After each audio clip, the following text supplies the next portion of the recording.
নমস্কার, good morning সবাইকে। আজকে 25শে বৈশাখ প্রতিটি বাঙালির কাছেই খুবই আহ, খুবই ভালোবাসার, শ্রদ্ধার এবং উদযাপনের একটি দিন। তো সেই উদযাপনের মধ্যে আমার পুচকি শালঙ্কারা ও তৈরি হচ্ছে স্কুলে যাওয়ার জন্য, কারণ ও একটি ছোট্ট নাচ সবাইকে প্রস্তুত করেছে, দেখানোর চেষ্টা করছে। তো সকাল সকাল উঠে তৈরি করে ফেলেছি আমার পুচকিকে, এই প্রথমবার প্রেজেন্টেবল করে, মানে প্রেজেন্টেবলের অর্থ হচ্ছে যে স্টেজে পারফর্ম করার মতো করে সাজিয়ে সুন্দর করে শাড়ি পরিয়েছি, লাল পাড় সাদা শাড়ি, আলতা পরেছে আমার পুচকি, এবং যতটুকু সাবলীল পুচকির জন্য ততটুকু সাজ ওকে আমি সাজিয়ে দিয়েছি। এটা কিন্তু খুব সকাল সকাল আমি ওকে তুলে তৈরি করেছি, কারণ 9টার মধ্যে ও স্কুলে উপস্থিত থাকতে হতো।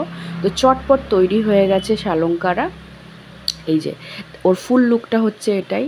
ফুল লুকে রেডি হয়ে গিয়েই ওর নিজের ড্রিঙ্কসটা কমপ্লিট করছে এবং পুরোপুরিভাবে তৈরি স্কুলে যাওয়ার জন্য।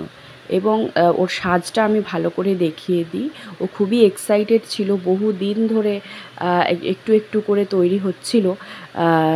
ও খুব চেয়েছিল যে 25শে বৈশাখের দিন স্কুলে যে পারফরমেন্সটা হবে তার জন্য তৈরি হতে। তো চটপট ওকে তৈরি করে নিয়ে আমরা স্কুলের জন্য রওনা হয়ে যাই।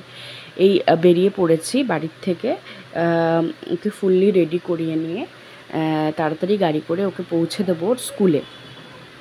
আর ও খুব মানে ভীষণভাবে এক্সাইটেড ছিল, যেহেতু সব বন্ধুরা মিলে স্কুলে আসবে, সবাই মিলে সেলিব্রেশন হবে, ম্যামরান থাকবে, সবাই মিলে একসাথে 25শে বৈশাখ সেলিব্রেশন। জীবনের এই ছোটো ছোটো আনন্দগুলো থাকাটা খুব দরকার প্রথম থেকেই, না হলে মানুষ হারিয়ে যায় বড় হওয়ার পরে। এই যে পৌঁছে গেছে ও স্কুলে। স্কুলের হচ্ছে পরিবেশটা প্রথমে এইরকম ছিল, সব ওর ফ্রেন্ডসরা চলে এসেছিলো, ও চলে গেছিলো স্কুলে। এরপরে ওর ছোট্ট একটা পারফরমেন্স যেটা ও স্কুলে করেছিল, তার ভিডিওটা আমাকে স্কুল থেকেই পাঠানো হয়েছিল, যেটা তোমাদের সকলের সাথে আমি শেয়ার করলাম যে ও পারফর্ম করেছে। এবং ওর টিচাররাও ভীষণভাবে খুশি। ওর এজ অনুযায়ী, ওর বয়স অনুযায়ী ও এতটা সাহস করে প্রথমেও চেষ্টা করেছিল একবার স্টেজে ওঠার, কিন্তু কোনো পারফরমেন্স করেনি, কিন্তু স্কুলে গিয়ে সাজুগুজু করে ওইটুকুই করেছে। ওটাই আমার কাছে অনেক বড় পাওনা। ও বাড়িতে হয়তো আরও বেটার ফ্রিলি খুব ভালোভাবে পারফর্ম করেছে আমার মতে, কিন্তু স্কুলে গিয়ে ও আরও মানে সুন্দর করে জিনিসটাকে তুলে ধরেছে। আর যেটুকু করেছে তার জন্য আমি ভীষণ ভীষণ ভীষণ খুশি।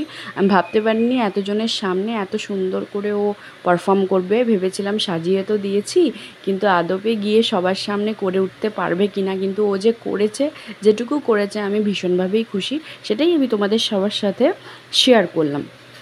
এরপরে আরেকটি ছোট্ট ভিডিও, যেটা হচ্ছে ও স্কুলের সমস্ত ফ্রেন্ডরা, টিচাররা সবাই মিলে এরপরে সুন্দরভাবে রবীন্দ্র জয়ন্তী পালন করেছে।